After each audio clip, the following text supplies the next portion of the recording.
繼續來看這位歌手姜育恆，出道超過40年，6月底要舉辦全新形式的演唱會，是採取着宴席的概念，觀眾都愛穿正式的服裝來進場。全場只有4000多張的票，上貴的門票一張是2萬塊。這個票價是台灣演唱會史上第2懸，敢若輸天后馬丹娜。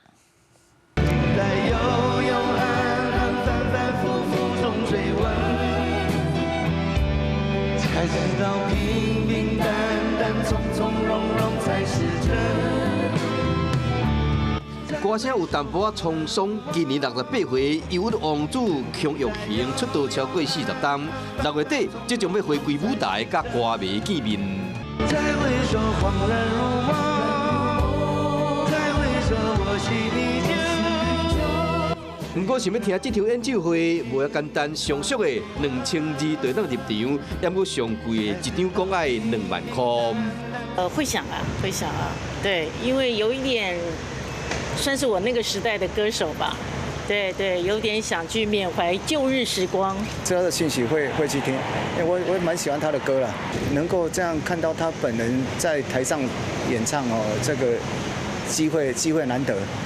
最近幾年來，台灣的演唱會票價排行榜頭1名是流行音樂天后馬丹娜。如果16年來台灣演出的時，一張3萬塊。姜育恆這擺票價第2名，甲周杰倫等天王天后比較起來，伊的票有較貴。是講伊講，這擺形式甲一般演唱會無同。我這一次台北的演唱會，我們叫盛宴，盛裝的晚宴，我可以很 close 的看到他們。即便是這個最後一排的人，跟樓上最後一排的人，都可以把我看得很清楚。姜育恆這擺演唱會採用加納宴席式的概念，規定所有觀眾愛穿正式服裝，干那4000位爾，無要加場，無要擴大，嘛無要複製，打造獨一無二的視覺聽覺的饗宴。演唱會票價挑戰市場的行情，有人張圖，嘛有人期待，號稱盛宴的經典再現。這嘛都要看歌迷敢願意為着情懷開這條。你好，我是宋彥明，想掌握最及時的新聞資訊嗎？趕緊訂閱、按讚、開啟小鈴鐺，鎖定華視新聞 YouTube 頻道。